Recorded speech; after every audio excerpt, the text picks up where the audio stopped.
आज तक रेडियो सुनता है सारा जहां।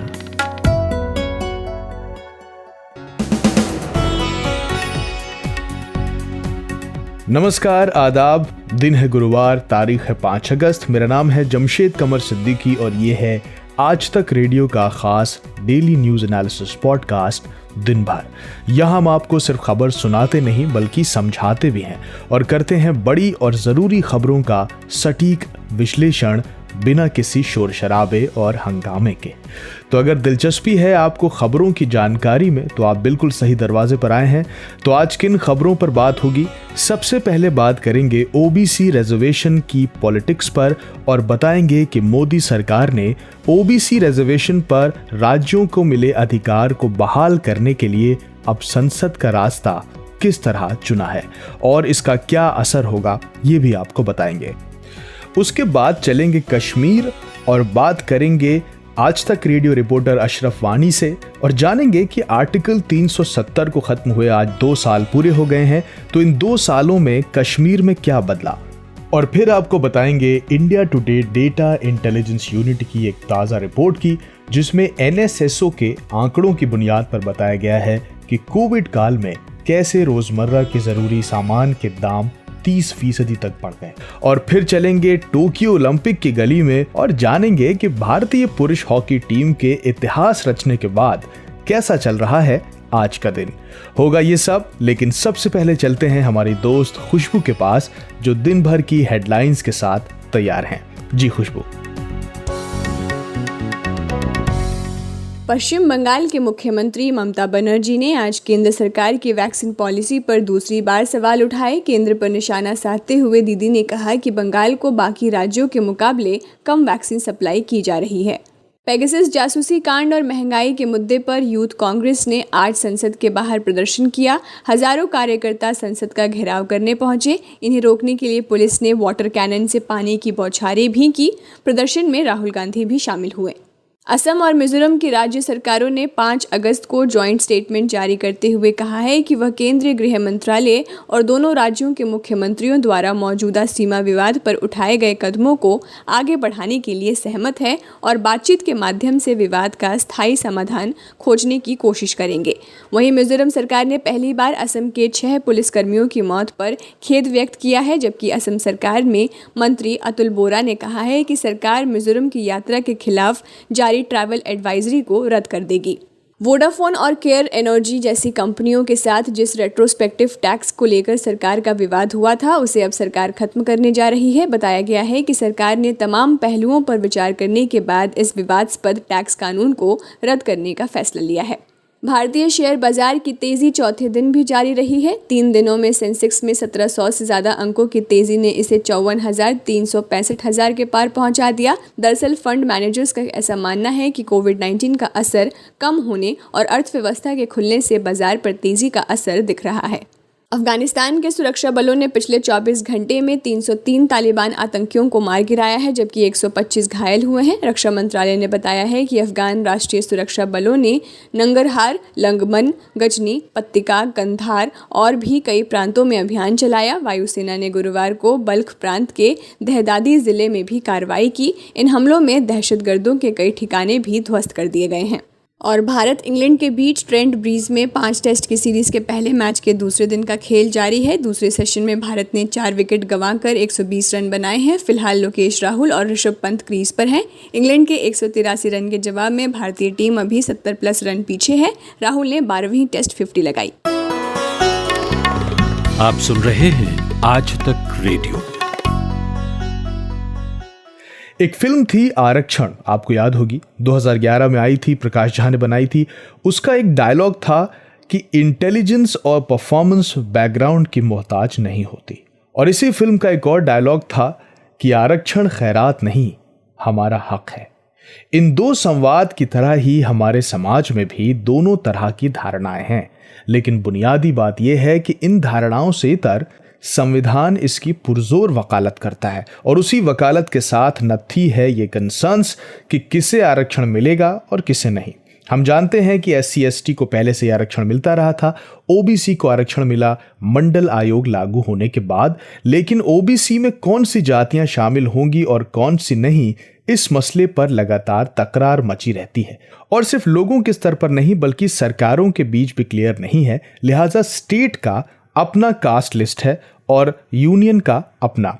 केंद्र सरकार अब इसको लेकर एक बड़ा फैसला करने की तैयारी में है। मोदी सरकार राज्य OBC लिस्ट बनाए इस अधिकार को बहाल करने के मूड में है और खबरों के मुताबिक सरकार इसके लिए संसद में 127वां संविधान संशोधन पेश कर सकती है। सुप्रीम कोर्ट ने इसी साल 5 मई को मराठा आरक्षण को लेकर दिए गए एक फैसले के दौरान राज्य सरकारों से OBC की पहचान करने और उन्हें नोटिफाई करने का अधिकार वापस ले लिया था। अब केंद्र उसे ही दोबारा बहाल करने का प्रयास कर रहा है। तो आखिर केंद्र और सुप्रीम कोर्ट की राय इतनी जुदा क्यों है? क्या कंसर्न्स थे कोर्ट के जो उन्होंने ये अधिकार सिर्फ केंद्र सरकार के लेवल तक ही महदूद किया था? यही पूछा मैंने इंडिया टुडे टीवी के national affairs editor Rahul Shrivastava से।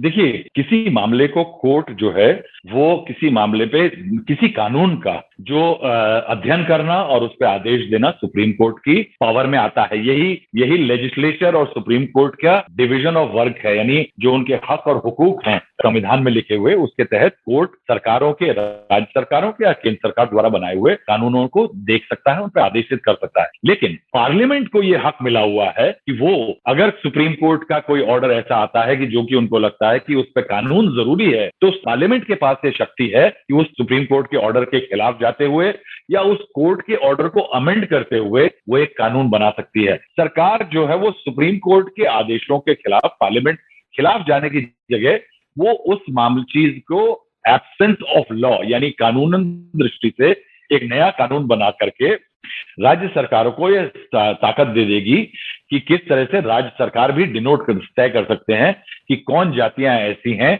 जिनको OBC के तहत वो मिलना चाहिए। सुप्रीम कोर्ट की शंका जो थी वो ये थी कि अगर ये हक राज्य सरकारों के पास भी रहा तो क्या होगा कि जिन जातियों को रिजर्वेशन का जरूरत नहीं भी है, यानी जो कि सामाजिक और आर्थिक रूप से मजबूत हैं, उनके दबाव के कारण राज्य सरकारें अपनी पॉलिटिकल लालसा के कारण उनको रिजर्वेशन की सूची में शामिल कर देंगे, OBC की या किसी सूची में शामिल कर देंगे, जिससे कि जिन लोगों को रिजर्वेशन नहीं मिलना चाहिए वो भी आ जाएंगे। इसीलिए केंद्र सरकार तक एक पावर की सीमित की गई थी कि किसी तरह से केंद्र सरकार जो है वो जुडिशियसली यानी अपने हर चीज पर सोच विचार करके ही जातियों को सम्मिलित करेगी। राहुल जी, अभी हाल ही में मेडिकल सीट्स में OBC के रिजर्वेशन को लेकर फैसला लिया गया और अब इसकी प्लानिंग हो रही है, तो इस मूव के राजनीतिक मायने क्या समझे जाएं? समय बीजेपी जो है वो तैयारी कर रही है उत्तर प्रदेश जैसे एक अहम राज्य में चुनाव की, और OBC वोट जो है बीजेपी के लिए बहुत अहम है क्योंकि सबसे बड़ा अगर कोई वोटिंग वर्ग है तो OBC है। बीजेपी के को इस बात पे कॉन्फिडेंस है कि जो अपर कास्ट का वोट है यानी उच्च जाति का जो उच्च जाति का वोट है वो उसके पास से ज्यादा नहीं छिटकेगा, लेकिन ये OBC वोट की सिग्निफिकेंस जो है वो बीजेपी के लिए अहम है। और इसको देखते हुए केंद्र इस बात की तैयारी कर रहा है कि एक इसी सत्र में पार्लियामेंट में एक बिल लाया जाए जिसमें कि राज्यों को जो पावर है कि ताकत है कि वो अपने राज्य में बैकवर्ड कास्ट को आइडेंटिफाई करें और उसको आइडेंटिफाई करके सूचित करें, जिससे कि जो 50% का रिजर्वेशन की मियाद है वो उसके तहत OBC की तमाम जातियां जो कि राज्यों को लगता है कि उनको सम्मिलित किया जा सकता है। इसमें बीजेपी की एक राजनीतिक मंशा भी है। देखिए, जो उत्तर प्रदेश जैसे राज्य में जो OBC का सबसे बड़ा बेनिफिट लेते हैं या फायदा लेते हैं रिजर्वेशन का, वो यादव और कुछ अन्य जातियां हैं जो कि सामाजिक रूप से पिछड़े माने जाते हैं मगर आर्थिक रूप से या राजनीतिक रूप से सबल माने जाते हैं। ये जातियां जो है ये ज्यादा फायदा लेते रहे हैं। इनकी बनिस्बत कई ऐसी OBC की जातियां, बैकवर्ड कम्युनिटी हैं, जो पिछड़े जातियां हैं, जो कि इसका फायदा नहीं ले पाते हैं क्योंकि वो आज भी OBC की लिस्ट में राज्य में शामिल नहीं है। तो कई बार राज्य सरकारें ये चाहती हैं कि इनको शामिल कर, जब शामिल किया जाएगा रिजर्वेशन में, बनिस्बत उन जातियों के जो कि ऑलरेडी हैं मगर उनका वोट बीजेपी को नहीं मिलता, बीजेपी को लगता है कि अगर इनको सम्मिलित किया जाएगा तो यादव भले ही नाराज हो जाएंगे, उससे उनको फर्क नहीं पड़ेगा, मगर इन जातियों का जो छोटा छोटा बिखरा हुआ वोट अलग अलग कॉन्स्टिट्यूएंसीज में है उनको उसका फायदा होगा। इसको लेकर के बीजेपी ने ये सोच बनाई है कि कैबिनेट में फैसला लेकर के इस बिल को पास किया है कि कुछ जातियों को सम्मिलित करने का, नई जातियों को सम्मिलित करने का जो हक है वो राज्य सरकारों को दे दिया जाएगा, और उससे बीजेपी को एक लॉन्ग टर्म राजनीतिक फायदा दिखा है, खासकर उत्तर प्रदेश में। ये थे इंडिया टुडे टीवी के national affairs editor Rahul Shrivastava. और अब बात जम्मू कश्मीर की, जहां अनुच्छेद 370 के खात्मे को आज पूरे 2 साल हो गए। आपको याद होगा कि 5 अगस्त साल 2019 को ये फैसला लिया गया था, जिसको लेकर समर्थन और विरोध की आवाजें उठी थीं। महीनों तक कश्मीर में इंटरनेट बंद रहा, तमाम नेताओं को नजरबंद किया गया और राज्य को 2 केंद्र शासित प्रदेशों यानी कि लद्दाख और जम्मू कश्मीर में बांट दिया गया था। फैसले को 2 साल हो गए हैं, लेकिन अंदर खाने की उथल पुथल अब भी जारी है। कई सियासी दल जम्मू कश्मीर को पूर्ण राज्य के दर्जा देने का मांग कर रहे हैं। तो इन 2 सालों में कितना बदला जम्मू कश्मीर और आम लोगों की जिंदगी में क्या बदलाव आए, इस बारे में मैंने बात की कश्मीर में आज तक रेडियो रिपोर्टर अशरफ वानी से। अगर कुल मिलाकर देखें तो आज जिस अंदाज से सरकार की तरफ से तैयारियां हुई थी जश्न मनाने की दूसरी सालगिरह पर, लेकिन लोगों का रिएक्शन साफ दिखा।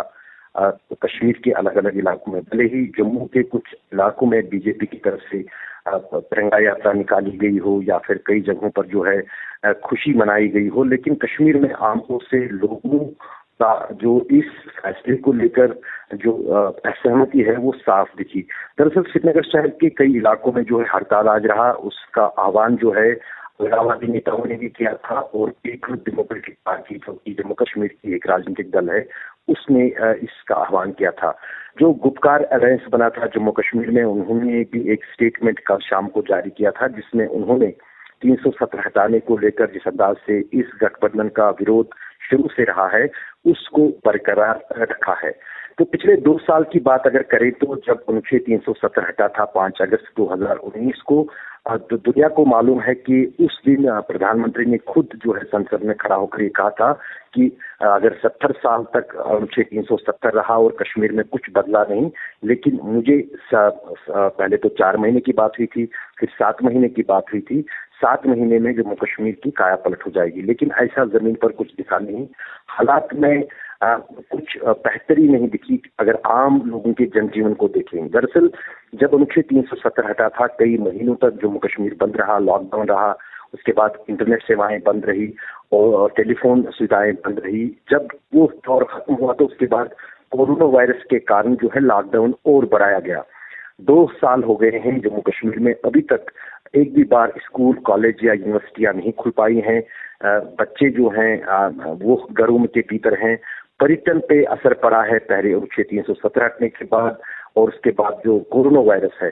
तो कुल मिलाकर अगर देखें तो 2 साल के भीतर जम्मू कश्मीर के लोगों का जनजीवन जो है किसी भी तरीके से कुछ बेहतर नहीं हुआ है, यहाँ तक कि उसमें जो है दिक्कतें हैं, खासतौर से कश्मीर में अगर देखें तो बड़ी हैं। अशरफ जी, इस बदलाव के बयार में सियासत के रंग में क्या तब्दीलियां दिखाई दी हैं? जो हालात बने हैं उन्हें सियासी जमात कैसे स्वीकार कर रही है? अगर 2 सालों की बात करें, जिस नीति को लेकर केंद्र सरकार चली थी, एक तरह से क्रैश हुआ था सभी राजनेताओं पर। कई भूतपूर्व मुख्यमंत्री और कई सारे नेता जो हैं जेलों में रहे। अलगाववादी नेता तो उससे पहले ही जो है उनको नजरबंद कर दिया गया था और अलग अलग जेलों में जो है बंद कर दिया गया था। लेकिन फिर जब कश्मीर में हालात कुछ बेहतर नहीं हो पाए तो आखिरकार प्रधानमंत्री ने इसी साल जो पहल की, जम्मू कश्मीर के सभी राजनीतिक दलों के साथ बैठक करी दिल्ली में, उसमें भी जो है जो अलग अलग जो क्षेत्रीय राजनीतिक दल हैं, खासतौर से अगर जम्मू कश्मीर की राजनीति की बात करें तो 2 बड़ी पार्टियां जिनका वर्चस्व रहा है, जो सरकार में रही हैं, नेशनल कॉन्फ्रेंस और पीपल्स डेमोक्रेटिक पार्टी, क्योंकि अधिकतर जो पिछले 30 साल के दौरान मुख्यमंत्री जम्मू कश्मीर में बने तो इन्हीं पार्टियों से बने और कांग्रेस भी कहीं ना कहीं उसमें भागीदार हो सकती है। सभी पार्टियों ने जो है उस बैठक में ये बात फिर दोहराई थी कि अनुच्छेद 370 हटाने का जो फैसला था वो लोगों को पूछे बिना और राजनीतिक दलों को पूछे बिना लिया गया और कहीं ना कहीं वो उस अनुच्छेद 370 को वापस लाने के लिए लगातार कोशिश करेंगे। और आज भी हमको दिखा महबूबा मुफ्ती जो कि भूतपूर्व मुख्यमंत्री है, पीडीपी की अध्यक्षा है, वो श्रीनगर में निकली और कहीं ना कहीं अनुच्छेद 370 हटाने के खिलाफ एक अनुच्छेद को लेकर एक प्रोटेस्ट किया। कुछ कार्यकर्ताओं के साथ एक सिंबॉलिक प्रोटेस्ट था और कहीं ना कहीं साफ इन राजनीतिक दलों ने कर दिया है कि वो अनुच्छेद 370 के साथ नहीं है, उसके हटाने के साथ, और उसकी वापसी के लिए लगातार जिस स्तर पर भी और जिस तरीके से भी डेमोक्रेटिक तरीके में पॉसिबल होगा उसके लिए लड़ते रहेंगे। तो जाहिर है कि कहीं ना कहीं अब केंद्र सरकार को भी लग रहा है कि जम्मू कश्मीर के राजनीतिक दलों को बिना प्लेटफार्म पे लिए या बिना विचार विमर्श में लिए जम्मू कश्मीर को लेकर कोई फैसला करना शायद उतना सही नहीं होगा। और शायद यही कारण है कि जो प्रधानमंत्री की तरफ से जम्मू कश्मीर में आल पार्टी बैठक का एक दौर हुआ है, उसको फिर आगे आने वाले महीनों या दिनों में आगे बढ़ाया जाएगा। शुक्रिया अशरफ वानी। जब से कोविड ने हमारी जिंदगी में एंट्री की है, तब से इसने हर मोर्चे पर हमें तोड़ा है और इसका सबसे बड़ा नुकसान तो आम आदमियों की जेब पर ही पड़ा। पेट्रोल महंगा हुआ, डीजल के दाम रिकॉर्ड तोड़ बढ़ते चले गए। एक पल को पेट्रोल डीजल के दामों को थोड़ा साइड में रखा जा सकता है, लेकिन जब घर को चलाने वाले जरूरी सामान की कीमतें भी बढ़ जाएं तो फिर क्या ही कहिएगा आप। तो महामारी से आम आदमी की स्पेंडिंग कैपेबिलिटी पर असर तो पड़ा, लेकिन सबसे ज्यादा रोल दाल, चावल, आटा और ऐसी कई एसेंशियल प्रोडक्ट्स के बढ़ते दामों ने निभाया। इसमें कहीं से उम्मीद की किरण अगर आती भी है तो अगले ही पल तीसरी लहर और यहाँ वहाँ बढ़ते मामले, फिर से लॉकडाउन जैसे बनते हालात मायूस कर देते हैं। अब इन जरूरी घर के सामान का रेट बढ़ना इसलिए भी मुश्किल बढ़ाता है क्योंकि लगभग भारत में 30% एवरेज बजट घर के सामान के आसपास ही केंद्रित रहता है। इंडिया टुडे के डेटा इंटेलिजेंस यूनिट के मेंबर हैं सम्राट शर्मा। उन्होंने इस पूरे पैंडेमिक के दौरान कैसे और कौन से प्रोडक्ट्स महंगे हुए हैं इस पर एक डिटेल रिसर्च की है। मैंने उनसे ही बात की और सबसे पहले पूछा कि इंडिया में घर के कौन से ज़रूरी सामानों पर सबसे ज़्यादा खर्च होता है और किस तरह का बजट एलोकेट होता है। इस बारे में मैंने उनसे बातचीत की। आमतौर पर खाने पीने की सामान जो है और दूध हो गए और तेल, खाने पीने के सामान नहीं आता है, वो जो एडिबल ऑयल जो होता है, वनस्पति ऑयल या फिर मस्टर्ड ऑयल, और बिजली, fuel and light, petrol diesel की कीमतें, ये सब जो फैक्टर्स हैं, दाल हो गए, सीरियल्स, चावल हो गए, ये सब लगभग 30% एक आम भारतीय के मंथली बजट का हिस्सा होते हैं। 30% जी। अच्छा सम्राट, तो मार्च 2020 के बाद से लेकर आप क्या देखते हैं कि इन जरूरी सामानों की कीमतों में कितना इजाफा हुआ है? पैंडेमिक के दौरान 2-3 चीजें हुई। जैसे सप्लाई चेन डिसरप्शन हुआ क्योंकि ग्लोबल लॉकडाउन तो था ही, साथ में जब ग्लोबल लॉकडाउन हटा तो रीजनल और लोकल लेवल पे भी लॉकडाउन हुए थे। तो इसके कारण सपोज कि अगर नेशनल लॉकडाउन हट भी गया है जैसे, तो दिल्ली में अगर असर नहीं हो रहा है, पर दिल्ली से कोई चीज़ महाराष्ट्र जा रही है और महाराष्ट्र में अगर रीजनल लॉकडाउन है, तो ले दे के वो सप्लाई चेन डिसरप्ट हो जाता है। तो सप्लाई चेन डिसरप्शन के चक्कर में चीज़ों की कीमतें बढ़ गई, और क्योंकि बहुत सारे पेरिशेबल गुड्स होते हैं जो खराब हो जाते हैं रास्ते में अगर आप उनको कुछ समय के लिए रोक दें, तो सप्लाई चेन डिसरप्शन एक कारण था। दूसरा कारण ये था कि इंपोर्ट नहीं कर पा रहा था, और जैसा हम जानते हैं कि भारत एक इंपोर्ट इंटेंसिव कंट्री है जहाँ पे आयात प्रधान है, तो इंपोर्ट्स भी कम हो रहा था, तो कुछ ज़रूरी चीज़ें जो बाहर से आती हैं बहुत रेगुलरली वो भी नहीं आ पा रही थी। तो ये सब कुछ फैक्टर्स थे जब जो चीज़ों के दामों को बढ़ा दिए पैंडेमिक के दौरान। एक और चीज़ थी जो कि नेचुरल नहीं था, वो मैनमेड था, वो थी ब्लैक मार्केटिंग और होर्डिंग। जैसा कि आपने देखा कि सैनिटाइजर्स की होर्डिंग हुई थी स्टार्टिंग में, फिर डुप्लीकेट भी बहुत बने थे। तो ये एक पैनिक का माहौल था कि ये डिसरप्शन कब तक रहेगा, तो लोग उसको स्टॉक भी कर रहे थे, और जो रिटेलर हैं वो भी उनको स्टॉक कर रहे थे, तो ये भी प्राइसेस को बढ़ा रहा था। तो इन कारणों से जो मैंने आपको बताया कि 30% जो एक आम भारतीय का बजट होता है मंथली, उनका बजट जो है वो काफ़ी ज़्यादा बढ़ गया। इनमें सबसे ज़्यादा बजट बढ़ा है, प्राइसेस बढ़े हैं रिफाइंड ऑयल के। अब आप सोचिए कि रिफाइंड ऑयल एक ऐसी चीज़ है जो कि हर दिन हर घर में हर किचन में इस्तेमाल किया जाता है। तो रिफाइंड ऑयल का दाम लगभग 50% से ज़्यादा बढ़ गया, मतलब ये 1.5 गुना हो गया। मार्च 2020 और जुलाई 2021 के बीच में, यानी ये इस पूरे पैंडेमिक के दौरान रिफाइंड ऑयल की जो कीमतें हैं वो 1.5 गुना हो गई। ये आंकड़े डिपार्टमेंट ऑफ कंज्यूमर अफेयर्स के हैं। रिफाइंड ऑयल के बाद मस्टर्ड ऑयल की कीमतें भी 45.4% बढ़ गई। और इस बीच पेट्रोल की कीमतों में खासी तेजी आई है और पेट्रोल और डीजल ये दोनों भी 40% से ज्यादा बढ़ गए।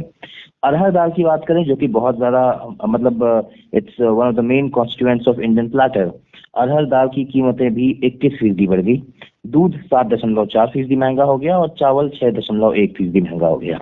जी, तो जब आप इस पर रिसर्च कर रहे थे तो आपने क्या पाया कि कब तक इसके नॉर्मल होने के आसार हैं और किन फैक्टर्स में बदलाव इनकी कीमतों को थोड़ा कम करेगा?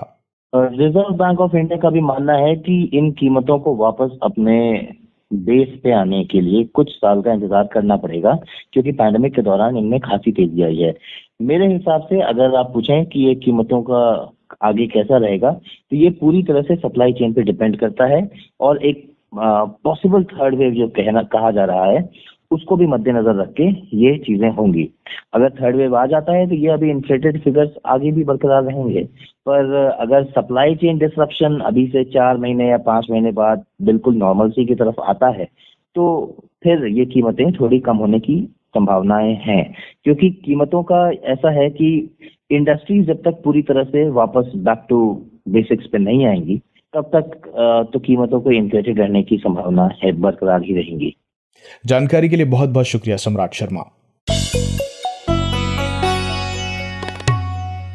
तो इसी के साथ मैं आपसे लेता हूं विदा, लेकिन चलने से पहले याद दिला दूं कि आपका पसंदीदा पॉडकास्ट पढ़ाकू नितिन का 3रा एपिसोड आज जारी हो चुका है। इस बार का टॉपिक है कि क्यों अफगानिस्तान में घुसना आसान है लेकिन निकलना मुश्किल। बेहतरीन जानकारियों से लबालब भरे इस पॉडकास्ट को जरूर सुनिए और अपने दोस्तों को भी सुनाइए। और हमसे कुछ कहना सुनना हो तो मेल कीजिए radio@aajtak.com पर। शो प्रोड्यूसर थी खुशबू, साउंड डिजाइन किया है सचिन त्रिवेदी ने। मेरा नाम है जमशेद कमर सिद्दीकी। सुनते रहिए आज तक रेडियो। नमस्कार।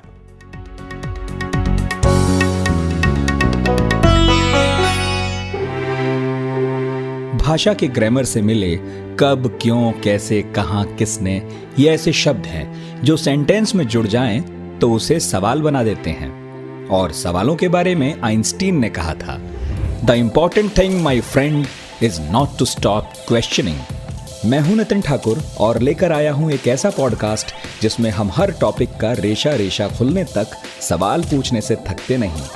यहाँ हम बात करते हैं समंदर में दफन इतिहास से लेकर आसमान में उड़ते साइंस तक की।